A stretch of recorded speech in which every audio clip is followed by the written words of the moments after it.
Hey guys, Mike Fitzpatrick here for another Feedback Friday. Today's going to be an interesting one. So every week, like I said, we Q&A all our deals and our appointments and stuff like that. We had two really good ones. So stay tuned. So today's topic is going to be about systems. All agents have systems, okay? And that's why it's very important to interview your agent, whether you're buying, selling, or investing in real estate, because you want to make sure that they have a system for you. You don't want to be put in their system. You want to, real estate agents have what's called an a la carte. We have different systems set up, but we also have our a la carte. The reason why we have the a la carte stuff is because these are the stuff that we can add in there. So based on what you need, we can say, oh yes, this system's for you. But just because we give you this system, it doesn't mean it's for everybody. Sometimes I got to take something out, sometimes I got to put something in there. So that's why it's very important. Now, the problem with these systems is that a lot of agents don't follow them, or they don't have them written down, or they don't practice them. They're in their head. But your skilled agents, they have them ready to go. And our systems aren't perfect. If we're not asking the right questions and we're not listening to our clients' needs, we can put them in a wrong system or put something in there that we don't need to put in there. And that's why we Q&A every single appointment that we have and every single transaction. So the one that we failed with, and we had a listing appointment out in Princeton. Now, we don't know how we got this lead. It didn't come in as a referral. It didn't come in as a marketing piece that we had. We really don't market to the Princeton area, but we do cover all of South Jersey. And when we asked, how'd you hear about us? And they said, oh, we saw you on a rental in this area. Now, I was very honest with them. I'm like, look, I'm going to be honest with you. I haven't sold a property in the Princeton area probably in the last 6 months, but I don't know where you saw my name from. Maybe it, was a drip campaign or something like that. But the interview went well. But because of that, I think that was one of the things that, they wanted a local agent. And we had objection handlers for that because in the current, in the year 2025, we have access to unbelievable information with the internet, school districts and stuff like that. So it's not like we can't sell in this area. We can sell in this area. The only thing different between me and a local agent who services that area, that is their primary area. But we can service an area like that.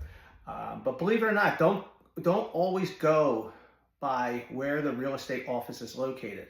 So if you're over the age of 50, you're going to ask why, because normally before we had the internet, if we went to list or buy a property in a certain area, we would use a local agent because we usually had geographic areas that we covered. Well, with today's age and technology, we cover a huge area. So even though my main office is in Northeast Philadelphia, our primary business is South Jersey, like Cape May County all the way up to Burlington County. We do Northeast Philadelphia. We do Bucks and Montgomery. Now, you probably heard me just say that I do Northeast Philadelphia, but Mike, what about North Philly, South Philly, Center City? I mean, Philadelphia is a really big area. Again, we can service those areas just like we can Princeton areas, but these are areas that we are not 100% in. We're not going out there every single day. This is not our desired area. And don't take that the wrong way. It's like when we have strengths and weaknesses, my strengths are in the Northeast. That was where I was born and raised. Montgomery County, that's my strength. We did a lot of sales out in that area, and I was part of the board of realtors in that area. Bucks County, practically grew up after from 30 to about 50. I did a lot in Bucks County. And South Jersey, prior from 2005 to now, that's where I live. And we travel a huge amount of distance, and we know a lot about South Jersey. We get familiar with the Chamber of Commerce's, the politicians, so we know what's going on. So that's why we focus on those areas.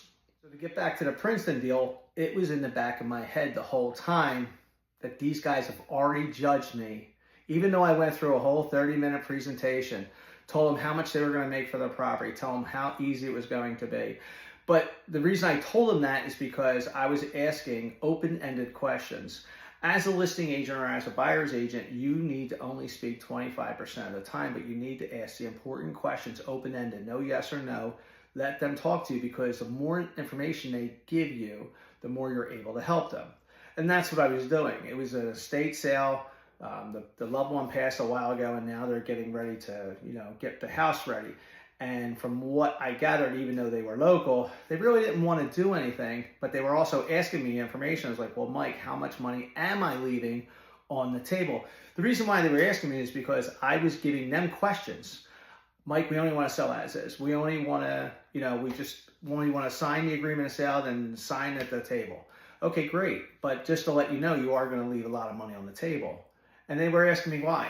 And I was telling them first appearances. And I showed them the comparables, how they were below 80% of the properties that sold in the area. And I think that triggered something in them too, like something derogatory. And maybe we needed to change that up a little bit. But I wanted to be honest with them. I wanted to be clear with them that of the properties, you're looking at the 950,000, you're looking at the 925,000, you're looking at 899. But these homes have all been renovated. And this house was built in 95 or 93. Nothing has been done to this property. Now, they've maintained it, but same paint, same cabinets, same linoleum flooring, same everything. And I told them that if they put in X amount of dollars, you're probably looking about like 1.2 million compared to us selling it as is for 799,000. Now, Mike, that's a huge difference there. Believe it or not, we know that area. We know that development. We know where the people are coming from. And that's one of the things that they were also surprised with too, when they asked us, Mike, where are the buyers coming from? And we told them, we did our research. We basically said that about 25 to 30% of the recent sales in the last 2 years in this development only came from the New York area. And they were shocked. And it wasn't until I had to send them an email and show them proof that, yes, this is where they came from. And I think we got a plus on that. But overall, we Q&A'd this, and there was a couple things we could have done. We could have prepared more. We could have role-played this situation. But either way, they went with what they wanted in the beginning. They wanted a local agent. But it's funny, too, because I know the agent, and they don't cover the Princeton area. Their office is in the Princeton area. It's one of our franchises. It's in the Princeton area, but they actually cover Central and North New Jersey. All right, so that brings us to our second scenario. And this was actually a surprise for us. So I have this client in my database. He's been in my database probably, I've probably known him for 20 some years. Friend of the family. And he sold many properties for me. And he came to me and he's like, hey, my son's getting ready. He's got a commercial business. He's starting it up and he's getting this grant money from his business and he's doing an SBA loan and we really need your help. I'm like, great. What are you looking for? So we went over criteria. Now, his criteria is pretty vague, and we're okay with that because it's like a bullseye. When you have a bullseye, you got rings in the middle and all the way to the bullseye itself. So when you got that cork board or whatever you want to call it, we were in the outer ring. So he wanted basically 40 miles from Delaware County, with no New Jersey, no Philadelphia.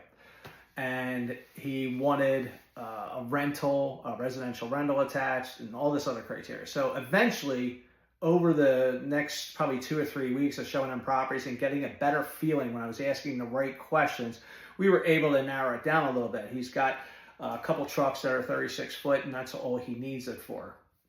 So we did find a property.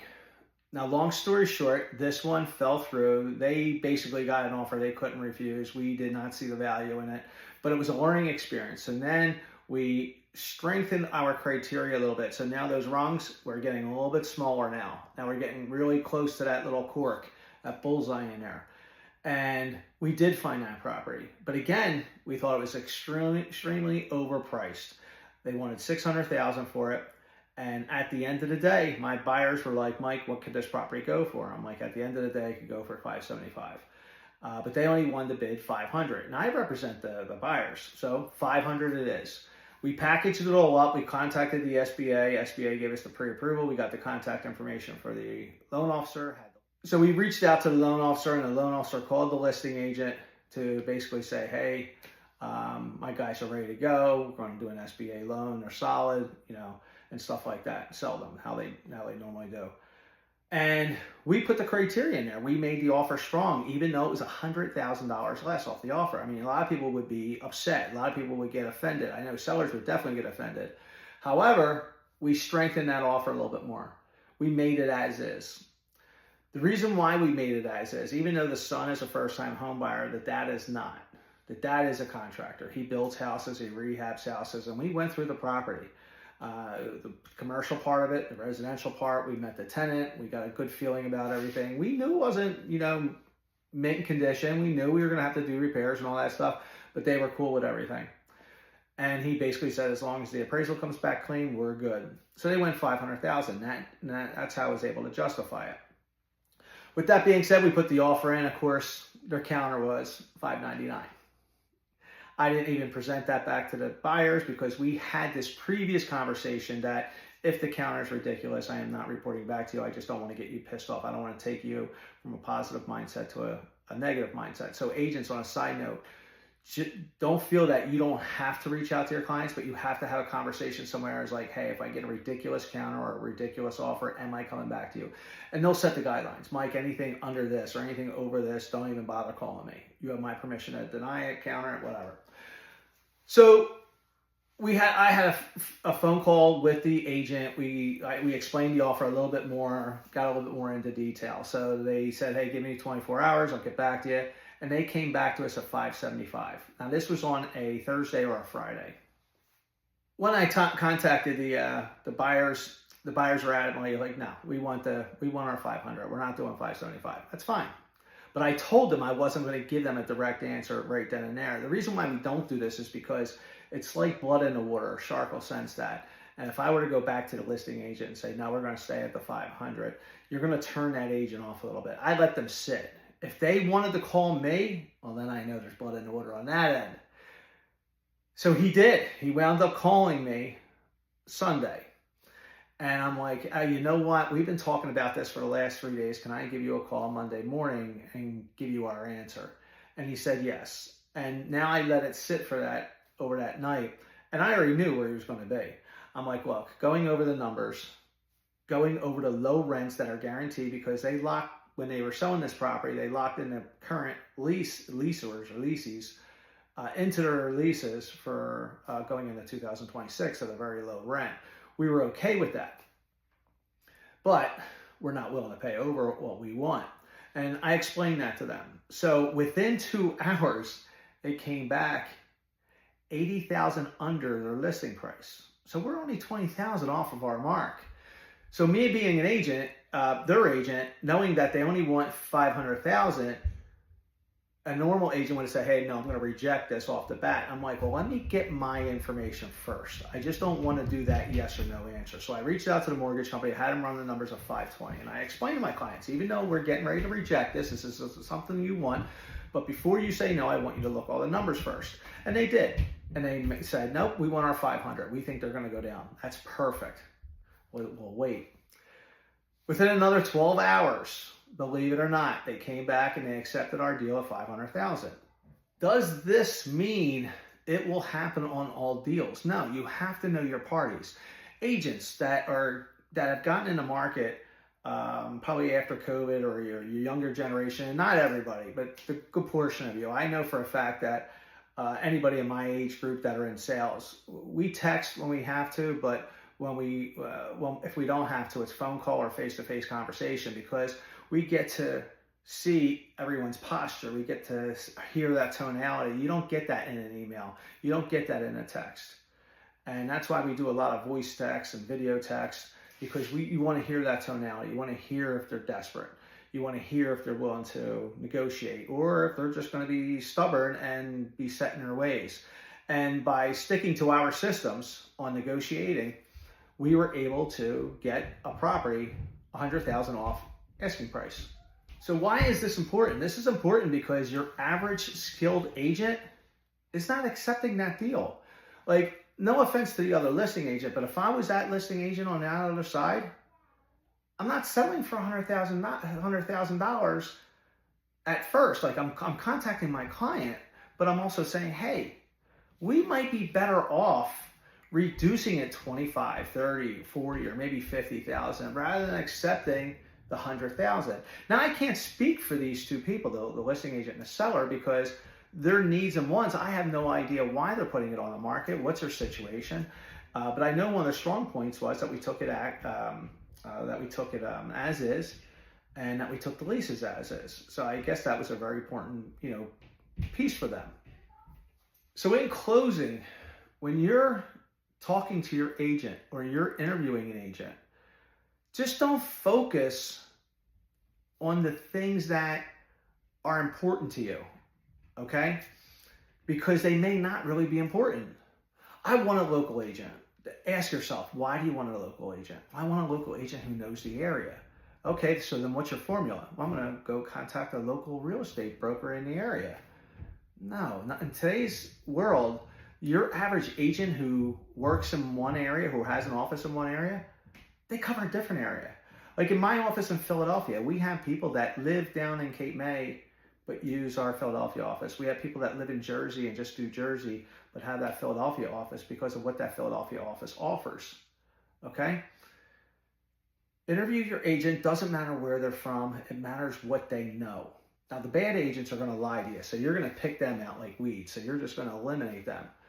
But find out, give them serious questions. The number one serious question is, what is your end game? Are you buying another property? Are you downsizing? Are you focused on net? Why is that net amount important? Just don't say, I want to hit the lottery. Now, there's people out there that are just in it for the money.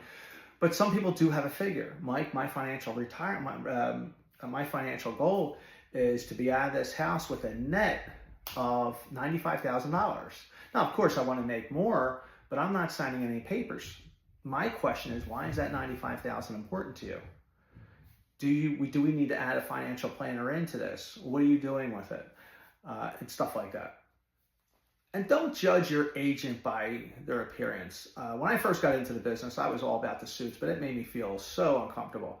Now, I don't show up at listing appointments in shorts or anything like that. I mean, I could tell you a story how I showed up in a listing appointment of $400,000 in Seoul, New Jersey, in a bathing suit and a white t-shirt, but that's for another story. Listen to them. Listen to, are they really listening to my needs? Do they have a plan for my needs? Focus on that. But you have to understand what your needs are. Why are you doing this? Why are you selling a property? Why are you buying a property? Is this your first time home buyer program? Is this an investment property? Is this a second house? Is this a shore house? Let the agent know what your wants and needs are based on that transaction. And then with that system, and you want to find out if it's laid out, okay, what's my responsibilities as the seller or the buyer? What do I need to do? So this way that agent lays it out for them. What are you going to be doing? How are we going to get there? Show me, like, I understand. We get under contract, we go to settlement. Walk me through the process. What do we need to do? What are the roadblocks that we may come against? Once you have a plan with that agent written, hopefully it's out there, so this way everybody can see it. But once you feel comfortable with that agent, make sure you get updates and Q&A with your agent. It's fun. We do this every week with our agents. And not only do we Q&A with our agents, we Q&A with our vendors. If there's an issue, every time we use a preferred vendor, like after a home inspection, and I always ask my clients for feedback. How did you like them? 5 stars, Mike. Well, I make sure I relay that over. Now, not everybody fills out the feedback form and all that, but I make sure whoever we hire, they get the customer service. We also share the feedback with the vendor, so this way they can reach out to the client and say thank you, and if they know of anybody that they can service, that they know. All right, guys, that's it for me this week.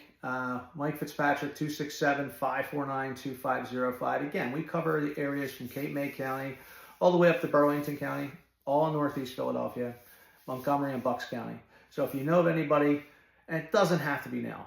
The most important thing is if you know of somebody that's looking to buy in a year or 2 years, this is actually the time to start getting your information, interviewing your agents, seeing what's out there. The more information that you have, you're going to have more leverage in your side when you're ready to pull that trigger. And we also have, if you join our YouTube page, there are the 30-day tips on how to be the strongest buyer when you're ready to buy. And there's also a 30-day tip on how to be the strongest listing. So this way you're the competition and you don't have to worry about beating the competition. Another note, market's probably going to be changing soon, probably another year. 2026, we're looking at slightly going into a buyer's market, so keep an eye on that. And if you didn't get our market update, probably about a week, 2 weeks ago, you saw a decrease in the interest rates. You're probably going to see another one in September. Now, the Fed is projecting another 4 decreases at the end of the year. They're not going to be major. Don't even think about 4% or anything like that. But you're probably looking by the end of the year, will probably be somewhere around the 6.125 area, maybe 6. Don't quote me on that, but that's our projection. Take care. Have a good weekend.